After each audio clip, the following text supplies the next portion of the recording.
En la tarde del 6 de junio de 1971, los cielos sobre el sur de California estaban despejados y tranquilos.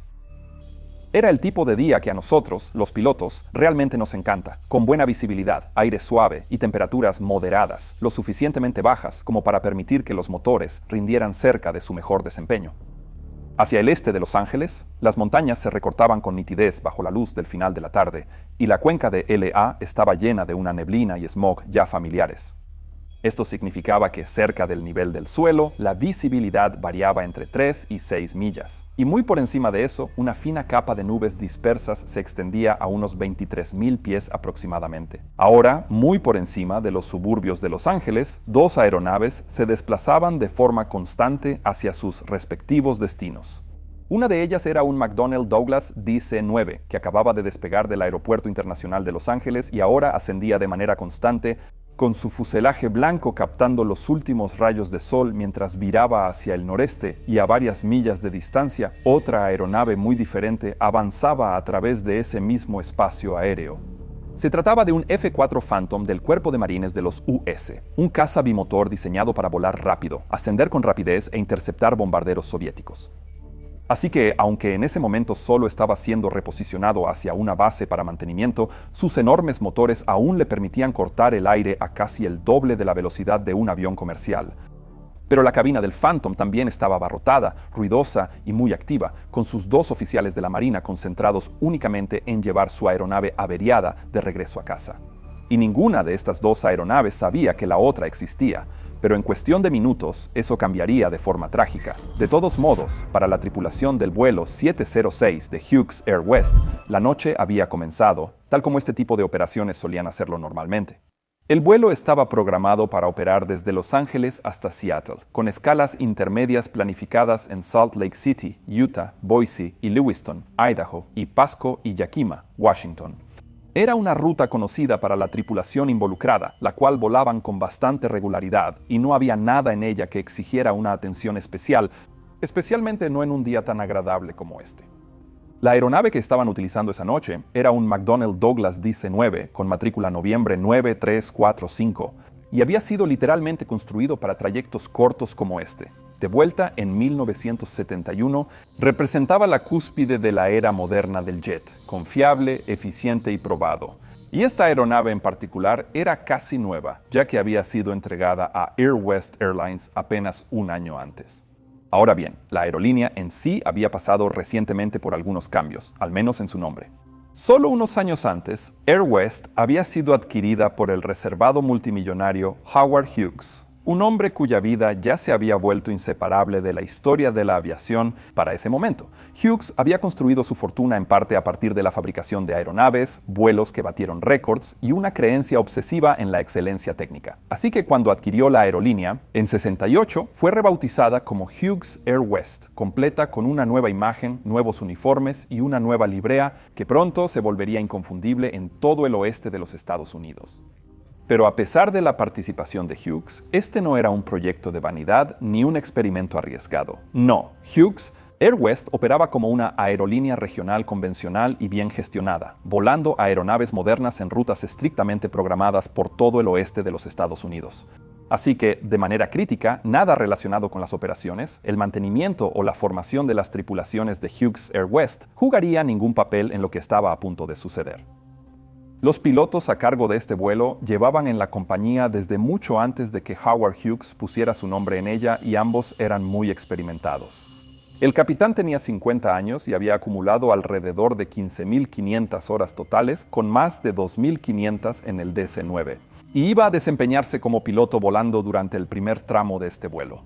Mientras que su primer oficial, de 49 años, que había acumulado 17,100 horas totales y alrededor de 300 en el DC-9, actuaría como piloto monitoreando. Detrás de ellos, se les unían 3 tripulantes de cabina y 44 pasajeros, lo que hacía que el número total de personas a bordo para el primer tramo fuera de 49 y, a la hora 18:02, el vuelo 706 se alineó con la pista en el Aeropuerto Internacional de Los Ángeles y comenzó a acelerar por la pista.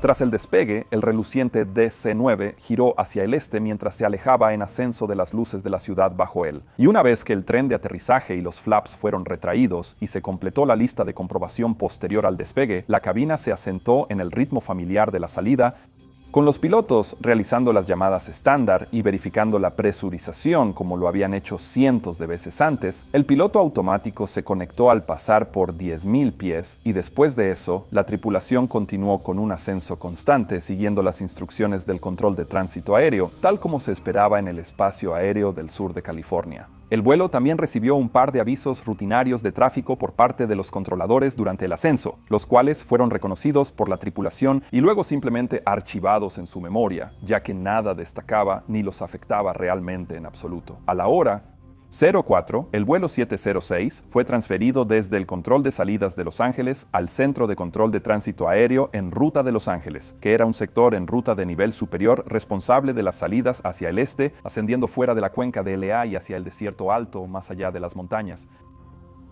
En la cabina, en ese punto, la carga de trabajo seguía siendo estable y completamente rutinaria, con el capitán supervisando su ascenso y velocidad aérea y el primer oficial manejando las radios y la navegación. Desde su perspectiva, todo en este vuelo estaba reforzando el mismo mensaje. Estaban ascendiendo en un rumbo asignado bajo control radar, hablando con el controlador correcto y transitando sin problemas desde la salida hacia el crucero. Así que no había ninguna indicación de que algo estuviera fuera de lugar. Pero como estás a punto de ver y ya sabes si llevas un tiempo siguiendo este canal, se necesita que una cadena de vulnerabilidades más pequeñas se alinee para que ocurra un accidente.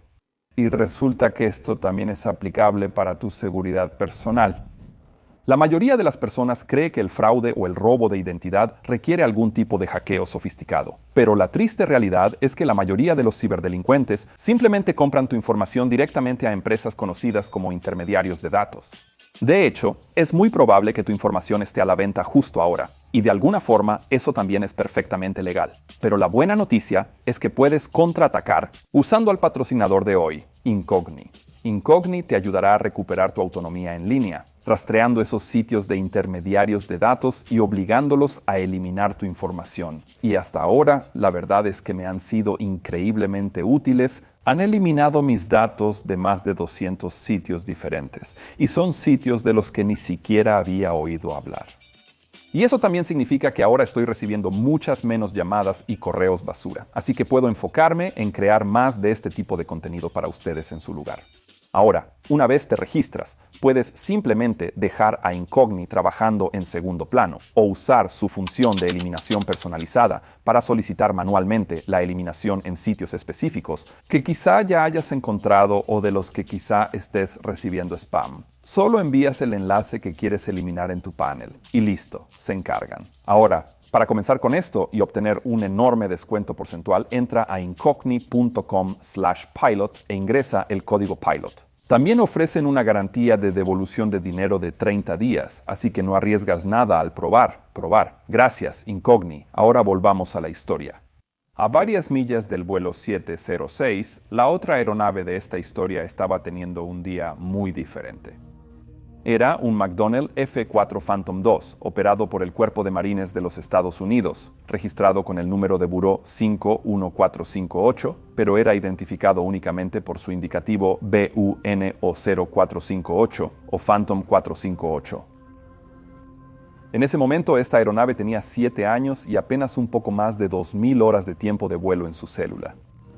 Ahora, el F-4 Phantom es un interceptor biplaza y bimotor, diseñado a finales de los años 50 para cumplir una misión muy específica: detectar, interceptar y destruir bombarderos soviéticos de alta velocidad y gran altitud, antes de que pudieran alcanzar espacio aéreo de Norteamérica o aliado. Y fue construido para un mundo en el que el tiempo de reacción importaba más que la eficiencia, y en el que se esperaba que estas aeronaves operaran lejos de bases amigas, a menudo bajo condiciones de combate con poco margen de error. Para sobrevivir en ese tipo de entorno, el Phantom fue diseñado para ser muy resistente, ya que los cazas de esa época estaban pensados para superar la esperada primera ola de una guerra nuclear entre las dos superpotencias. Y eso también significaba que debía poder seguir volando incluso cuando partes de él estuvieran dañadas, no de forma cómoda ni indefinida, pero al menos el tiempo suficiente para llevar a su tripulación de vuelta a casa. Esta filosofía de diseño funcionó notablemente bien en combate, pero también significaba que el Phantom podía seguir volando en condiciones que habrían dejado en tierra a cualquier avión comercial, básicamente apoyándose en doctrina, entrenamiento y aceptación del riesgo. Eso tenía sentido en un contexto militar, pero traía consecuencias muy diferentes si la aeronave salía del espacio aéreo militar controlado y entraba al sistema civil, algo que vale la pena tener en mente. Pero el Phantom era realmente bueno en lo que hacía. De hecho, todavía hay algunas fuerzas armadas en el mundo que lo siguen usando hoy, con radares y sensores modernizados. Pero el 6 de junio de 1971, este Phantom en particular no estaba en buen estado. 2 días antes, el 4 de junio, la aeronave había partido desde su base de origen, la estación aérea del Cuerpo de Marines del Toro, al sur de Los Ángeles, para una misión rutinaria de entrenamiento con 2 aeronaves. El plan era realizar un largo vuelo a través del país hacia el norte hasta la base aérea de McCord, en el estado de Washington, con ruta vía la base aérea de McClellan en Sacramento en el tramo de ida y con un vuelo de regreso hacia el sur pasando por Mountain Home, Idaho. Ahora, la tripulación en el Phantom estaba compuesta por 2 personas, un piloto y un oficial de intercepción radar. El oficial de intercepción radar, o RIO, se sentaba en la cabina trasera y gestionaba el radar de la aeronave, los sistemas de navegación, las radios y los sistemas de armas. Y el piloto se sentaba en el asiento delantero. Durante el combate, el RIO era responsable de detectar y rastrear otras aeronaves, operar los sensores, guiar las intercepciones y mantener la conciencia situacional. Mientras que el piloto se suponía que solo debía estar enfocado en volar el jet. Así que el F-4 había sido diseñado desde el principio para ser volado por una tripulación de 2 personas, precisamente porque la carga de trabajo era demasiado grande para una sola persona.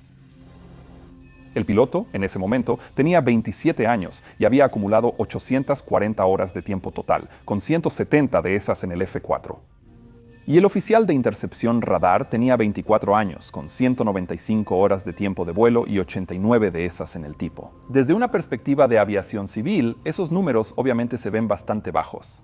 Y un capitán de aerolínea en esa época normalmente tendría miles de horas antes de que se le confiara un avión lleno de pasajeros.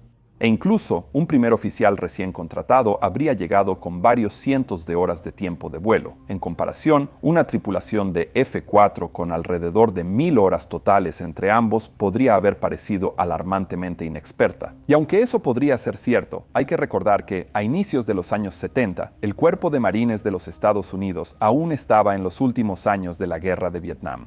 Y por eso, la demanda de tripulaciones listas para el combate era intensa.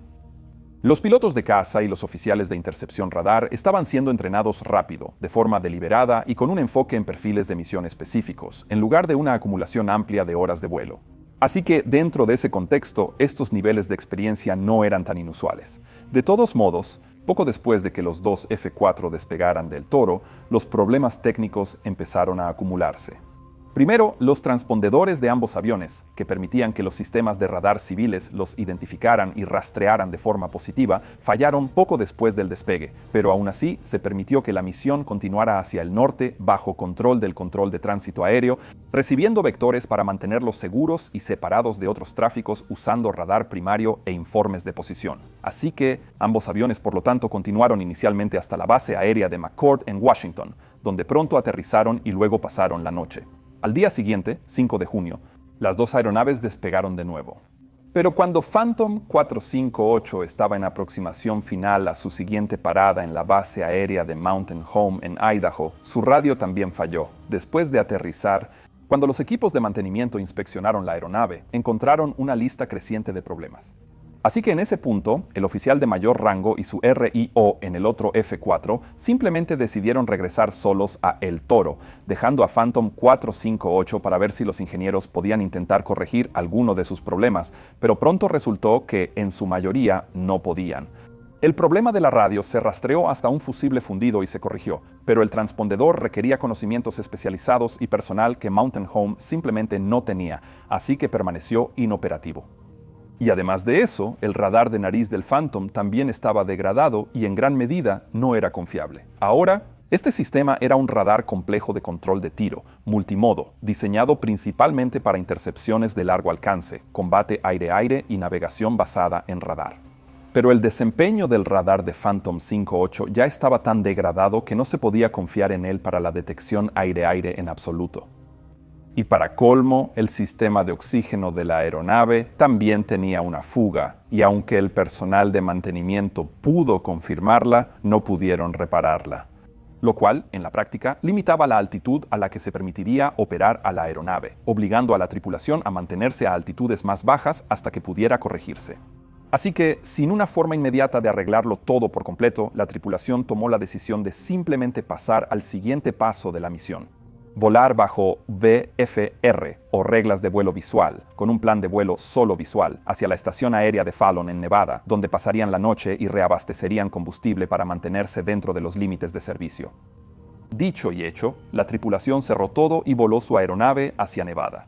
Y al día siguiente, 6 de junio, finalmente empezaron a prepararse para el último tramo de regreso a casa. En la base, los equipos de mantenimiento hicieron un último intento por corregir algunos sistemas, pero sin ningún éxito real, determinando que solo la base de origen del 458 en el Toro tenía la capacidad necesaria para solucionar todos estos problemas. Así que antes de que la tripulación saliera de Fallon, el piloto contactó al oficial de servicio del escuadrón y le informó el estado técnico de su aeronave. Y el oficial de servicio le dijo que simplemente llevara el avión de regreso a El Toro a baja altitud. La fuga de oxígeno hacía imposible operar a la altitud a la que normalmente volarían, y como el transpondedor de la aeronave también estaba inoperativo, no podían operar legalmente bajo reglas de vuelo por instrumentos en espacio aéreo civil congestionado, así que la única solución era llevar el jet de regreso a casa en vuelo visual, a baja altitud, por debajo de las capas de espacio aéreo controladas por los controladores civiles, como una especie de Cessna superrápida. Y esto también significaba que el piloto y el oficial de intercepción radar empezaron a planear esta ruta VFR de regreso al sur de California.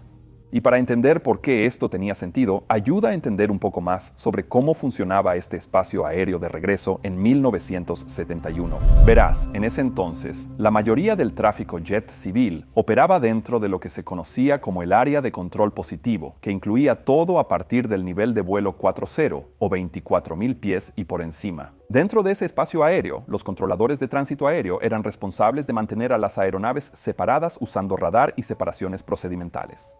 Y se requería que todas las aeronaves operando allí tuvieran radios y transpondedores operativos y que volaran bajo reglas de vuelo por instrumentos. Pero por debajo de eso, las reglas eran muy diferentes. Las aeronaves que volaban visualmente bajo reglas de vuelo visual o VFR eran en gran medida responsables de su propia separación. Los pilotos podían solicitar avisos de tráfico y vectores de evasión al control de tránsito aéreo, pero no estaba garantizado. Y al tráfico VFR, obviamente, siempre se le exigía mirar hacia afuera y evitar otros tráficos. Esa regla existía en todas partes, y de hecho todavía existe hoy. Así que lo que hacía diferente a los vuelos fuera del área de control positivo no era la presencia del ver y evitar, sino la ausencia de cualquier otra cosa que mejorara la separación. Básicamente, esto era el equivalente a volar en espacio aéreo no controlado clase G hoy en día. Además, la cobertura radar a menudo era incompleta y los transpondedores no eran universalmente obligatorios en estos niveles. Así que eso, básicamente, ponía toda la responsabilidad de la separación en manos de los pilotos, un hecho que ya había demostrado ser bastante defectuoso.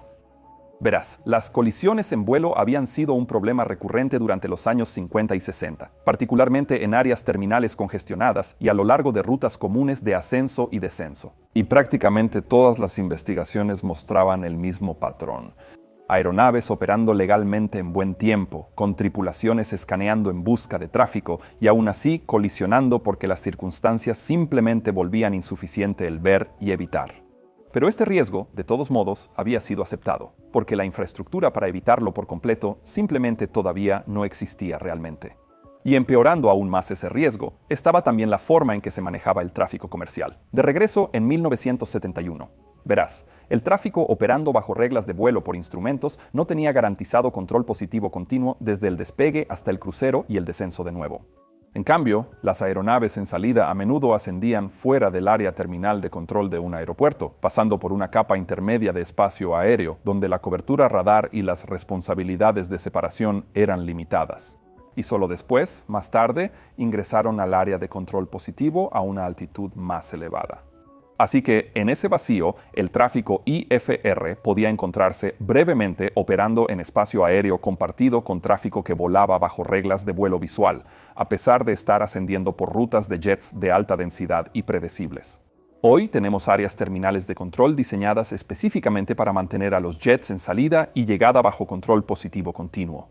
Y también tenemos estructuras TRACON consolidadas con cobertura radar por capas, transpondedores obligatorios y separación positiva extendiéndose mucho más cerca del suelo, específicamente para este propósito. De todos modos, mientras la tripulación de Phantom 458 se preparaba para despegar de Fallon en la mañana, les dijeron que se demorarían varias horas, debido a un show aéreo que cerraría el espacio aéreo de El Toro esa tarde. La tripulación decidió posponer su salida y por lo tanto finalmente despegó a la hora 1716, ascendiendo inicialmente a 6.000 pies para librar algo de terreno y algunas nubes sobre las montañas. Pero luego descendieron de nuevo, volando a menos de 1.000 pies sobre el suelo, cuando los valles se aplanaron hacia el desierto alto del suroeste estadounidense. Ahora, el Phantom era muy rápido a esa baja altitud, mucho más rápido que la mayoría de las aeronaves civiles operando por debajo del espacio aéreo controlado. Y esa velocidad cambió de forma fundamental la manera en que la tripulación tenía que gestionar su carga de trabajo. Verás, a varios cientos de nudos, el terreno, los puntos de referencia y los límites del espacio aéreo pasaban en segundos, no en minutos, así que los errores de navegación se cerraban rápido. El tiempo y la bruma dejaban menos margen para reaccionar y cualquier tráfico que apareciera delante de ellos lo haría con muy poca advertencia.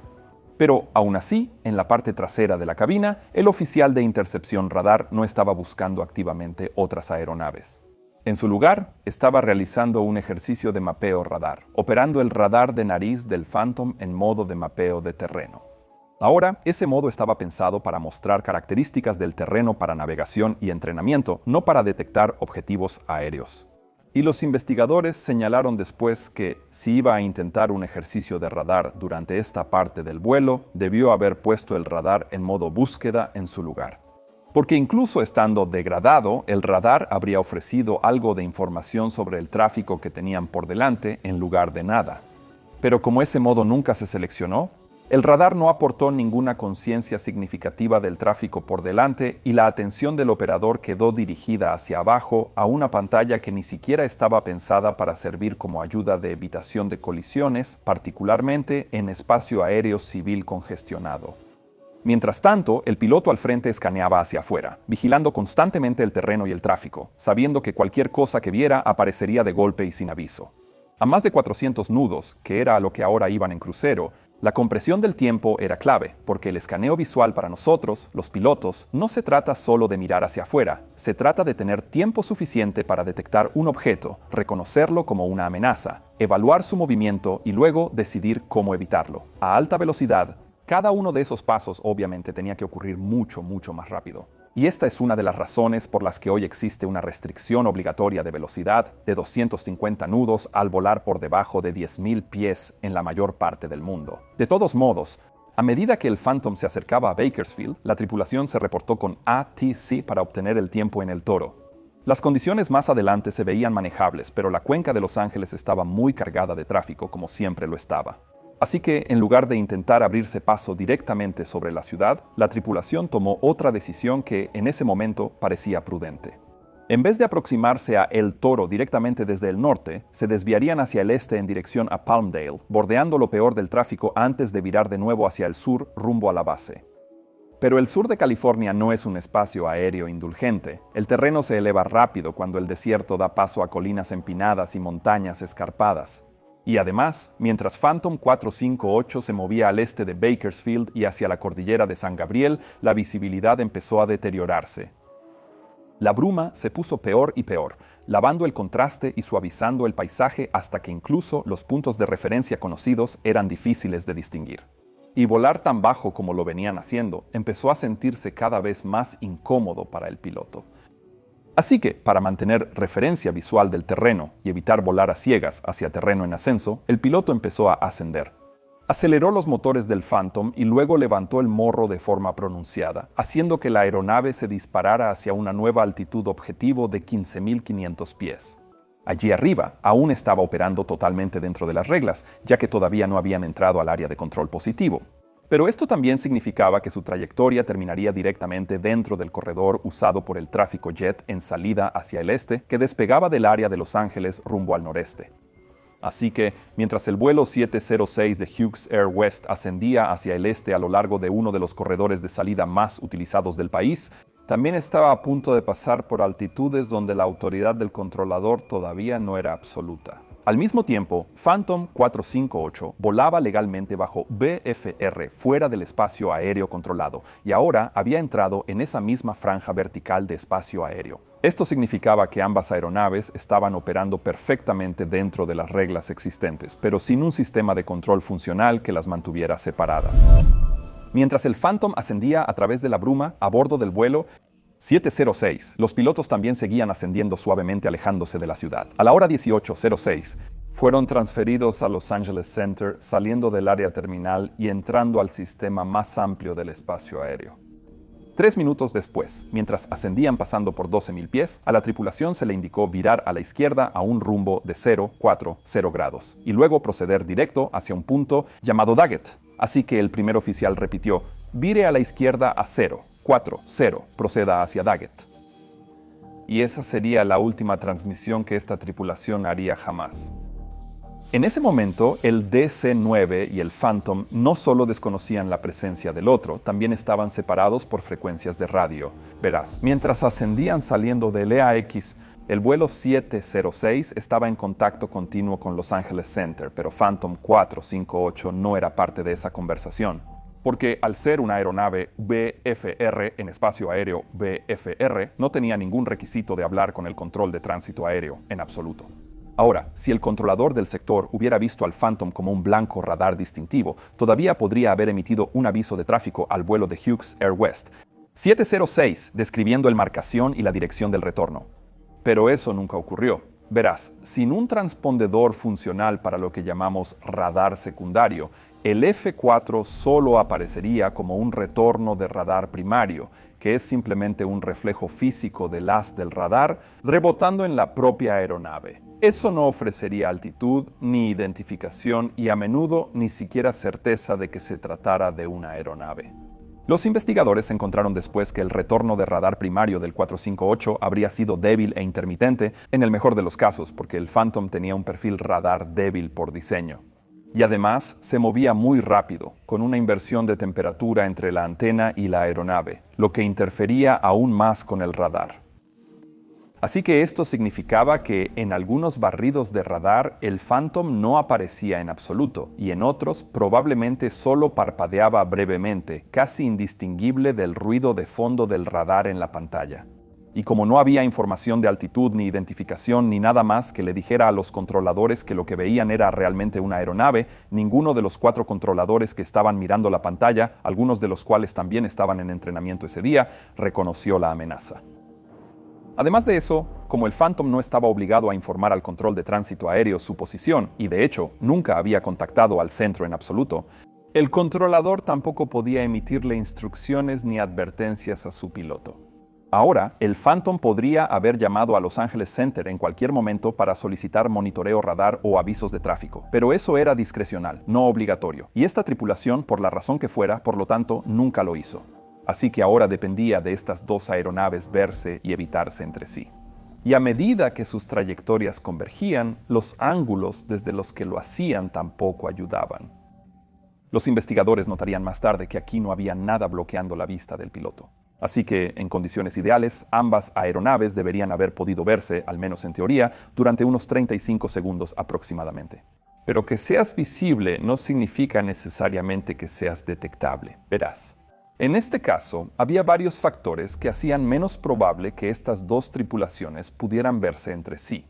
Y el mayor de ellos era el hecho de que ahora se estaban aproximando uno al otro en lo que llamamos marcaciones constantes. Eso ocurre cuando 2 aeronaves están en curso de colisión, pero, debido a sus posiciones relativas, su apariencia en el parabrisas cambia muy poco hasta los últimos segundos y, sin movimiento lateral que atraiga la mirada, tampoco hay nada instintivo que active nuestra atención. La amenaza simplemente va creciendo, poco a poco. Ahora bien, es fácil asumir con el diario del lunes que el buen tiempo debería haber hecho más fácil ver a la otra aeronave.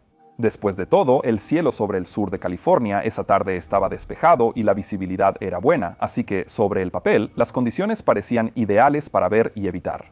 Pero, de nuevo, no es tan simple, porque cielos despejados también significaban que no había nubes detrás de las dos aeronaves que aportaran contraste ni otros elementos de fondo que ayudaran a los pilotos a detectar el movimiento relativo del otro.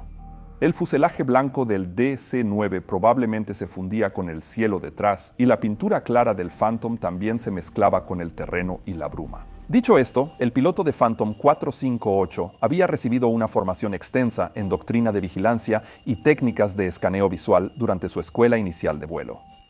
Y tanto el piloto como el oficial de intercepción radar habían recibido luego instrucción adicional centrada en técnicas de escaneo usadas durante intercepciones tácticas y persecución tras incorporarse a su escuadrón, por lo que la disciplina de escaneo se reforzaba de forma rutinaria en sus tareas habituales. Por otro lado, la tripulación del vuelo 706 nunca había recibido entrenamiento recurrente específico en escaneo visual, algo que los investigadores se aseguraron de señalar más tarde en su informe. Ahora, todos los pilotos buscan tráfico, pero es importante recordar que el escaneo visual no es algo que los pilotos comerciales hagan de manera continua todo el tiempo. Es algo que se reparte entre todas las demás tareas que tenemos en la cabina, como vigilar instrumentos, controlar altitud y rumbo, gestionar la navegación, escuchar las radios y, por supuesto, planificar la siguiente fase del vuelo. Así que, en ese tipo de entorno, los pilotos no se quedan simplemente mirando fijamente hacia adelante. Lo que significa que un objeto que permanece casi estacionario en el campo de visión frontal probablemente no llamaría la atención hasta que fuera demasiado tarde. En ese punto, la tripulación de Phantom 458 también estaba trabajando con una carga de trabajo relativamente alta, con el piloto volando manualmente la aeronave, gestionando altitud y actitud con visibilidad en deterioro, mientras navegaba terreno complejo y supervisaba un jet con múltiples sistemas degradados. Y atrás, el oficial de intercepción radar seguía realizando ese ejercicio que mencioné antes, usando su radar degradado en un modo que les ofrecía poca ayuda para buscar tráfico, y que además le exigía mantener la cabeza baja e inclinarse hacia adelante para intentar usar la pantalla del radar mientras estaba en posición estivada. Así que a la hora 18:11, con el vuelo 706 aún ascendiendo hacia la altitud de crucero y Phantom 458 ahora en vuelo nivelado, ambas tripulaciones seguían sin saber que estaban en un curso de colisión directo. A una velocidad combinada de bastante más de 600 nudos, la distancia entre las dos aeronaves se reducía rápidamente, aunque ninguna de las tripulaciones percibía ese cambio de forma directa. En la parte delantera de Phantom 458, el piloto continuó escaneando visualmente lo mejor que pudo. Pero el Phantom había sido diseñado para carreras a más del doble de la velocidad del sonido, y por ello estaba equipado con un vidrio de cabina grueso que requería refuerzos. Y eso le daba una visibilidad muy pobre hacia adelante y casi nula hacia atrás. Así que, para ayudar a mitigar ese hecho, los pilotos eran entrenados para mover la aeronave y así despejar sus puntos ciegos. Y en línea con ese entrenamiento, unos instantes después de nivelar, el piloto hizo rodar el Phantom en un breve y controlado alabeo de alerones. Esto, como más tarde dirían varios testigos a los investigadores, probablemente no fue acrobacia ni exhibicionismo, más bien fue una maniobra de escaneo. Un barrido rápido por encima y por debajo del morro para comprobar puntos ciegos que una vista recta hacia adelante pasaría por alto con facilidad. Ese alabeo duró solo unos segundos y el cielo parecía despejado, así que el Phantom volvió a alas niveladas y continuó volando en línea recta. Y allí, delante de ellos y apenas por debajo, a la derecha del morro, estaba el vuelo 706 de Hughes Air West. Pasaron 1 minuto y 20 segundos mientras el operador de radar seguía mirando su pantalla para mapear el terreno debajo de ellos. Y fue solo en algún punto entre 3 y 10 segundos antes de la colisión cuando finalmente levantó la cabeza. En su visión periférica notó un cambio repentino, un destello blanco ligeramente abajo y al frente, donde antes solo había cielo. No era una forma que tuviera tiempo de estudiar o identificar, simplemente estaba allí. De inmediato, gritó una advertencia a su compañero y casi al mismo instante el piloto reaccionó. Forzó al Phantom a una maniobra evasiva, bajando el morro y virando con fuerza a la izquierda, pero a esa velocidad ya era demasiado tarde, simplemente no quedaba margen para maniobrar. Así que, a la hora 18, 11 y 20 segundos, ambas aeronaves colisionaron, con un sonido violento de impacto y metal retorciéndose. Para los pilotos a bordo del vuelo de Hughes Air West 706 no hubo advertencia alguna, y probablemente nunca supieron qué fue lo que los golpeó. El Phantom impactó al DC-9 mientras se encontraba en un viraje a la izquierda y hacia abajo, y la colisión resultante fue absolutamente devastadora. El ala derecha del caza atravesó la parte inferior del fuselaje delantero del avión comercial, dañando la estructura hasta aproximadamente la 10ª fila de ventanas. Y casi de forma simultánea, el estabilizador vertical del Phantom cortó hacia arriba a través de la cabina, pasando directamente por debajo del parabrisas. Esto significó que todos los controles primarios de vuelo del DC-9 quedaron seccionados de inmediato, y el fuselaje delantero perdió su integridad en un instante, desintegrándose mientras lo que quedaba de la cabina y la galera delantera se separaban. Testigos en tierra describieron más tarde lo que parecía una explosión en el cielo, y observaron cómo el DC-9 levantaba el morro de forma abrupta y luego rodaba a la izquierda, con partes de la aeronave separándose casi de inmediato y dejando un rastro de restos mientras comenzaba a caer. En las pantallas radar de Los Angeles Center, el blanco que había sido el vuelo 706 pronto dejó de tener sentido. Su traza limpia y estable desapareció, reemplazada por retornos que parpadeaban y se fragmentaban, mostrando piezas que ya no correspondían a una sola aeronave. En ese momento, los fragmentos del DC-9 ya iban en un descenso pronunciado y descontrolado, mientras las fuerzas aerodinámicas seguían desgarrando lo que quedaba de la célula, provocando más fallas estructurales. Pero para la tripulación de Phantom 458, la colisión en realidad había sido sobrevivible. El F-4 había impactado al DC-9 a una velocidad de 420 nudos, y la violencia de esa colisión, obviamente, dañó de forma crítica a la aeronave. El morro del Phantom quedó destrozado, el ala derecha quedó destruida y la cola se desprendió, lo que también desestabilizó el avión, haciendo que guiñara y rodara mientras escombros pasaban volando junto a la cabina. Adentro, el piloto y el oficial de intercepción radar de repente se encontraron luchando contra una máquina que ya no era controlable. Pero el Phantom había sido diseñado con un sistema de eyección pensado para darle a su tripulación una última oportunidad cuando todo lo demás hubiera fallado.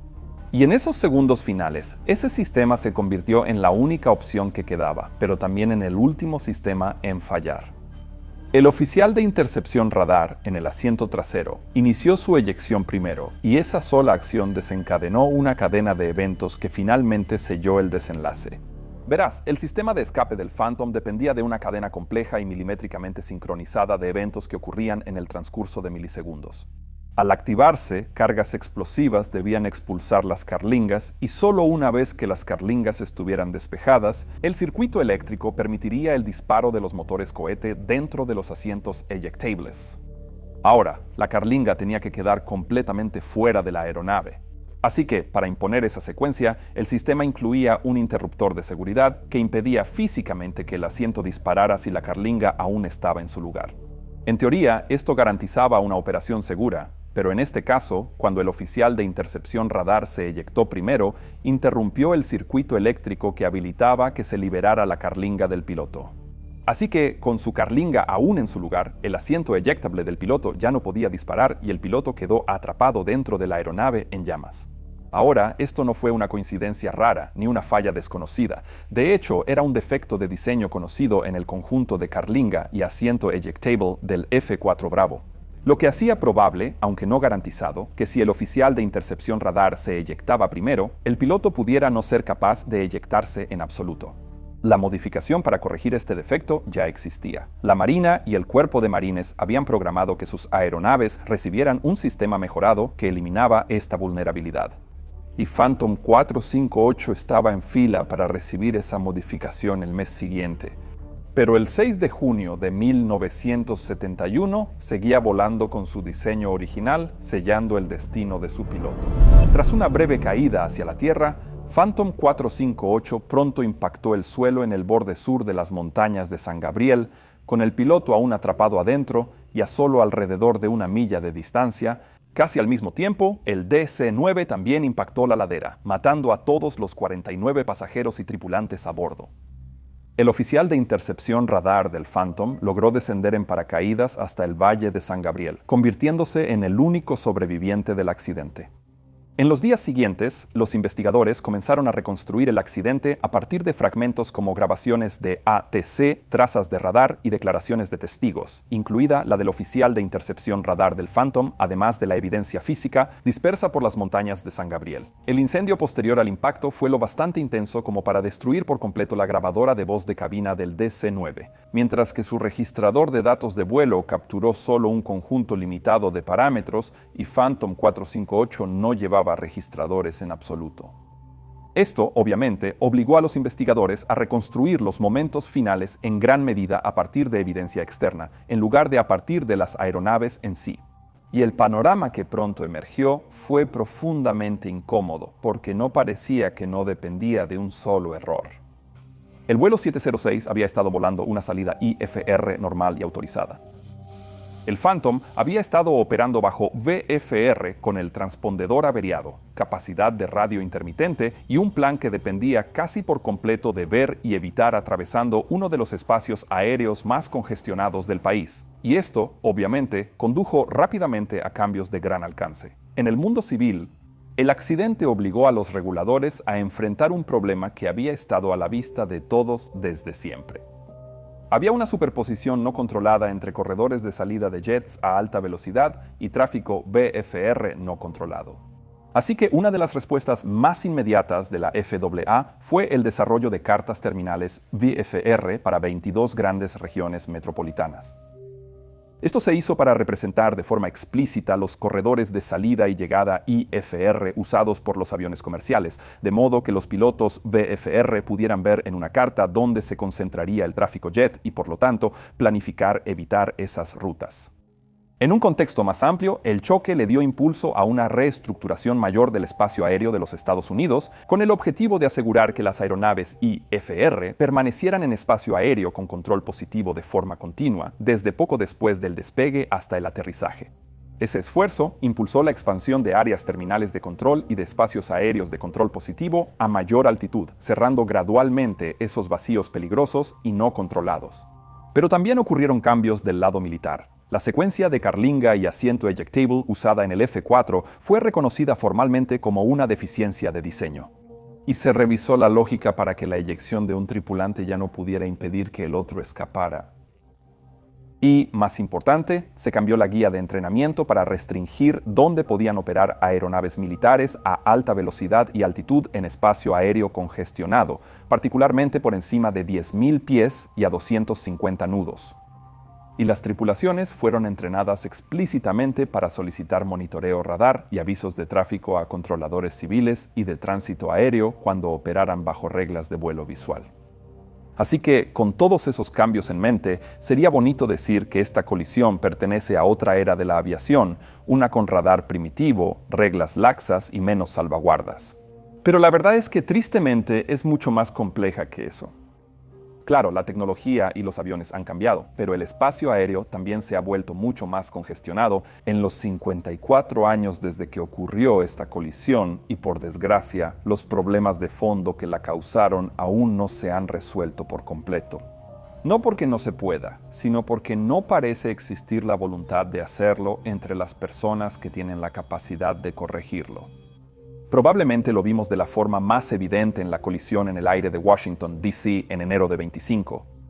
Y luego, de nuevo, recientemente con el casi choque entre un tanquero de la Fuerza Aérea y un vuelo de JetBlue que fue inquietantemente similar a este accidente.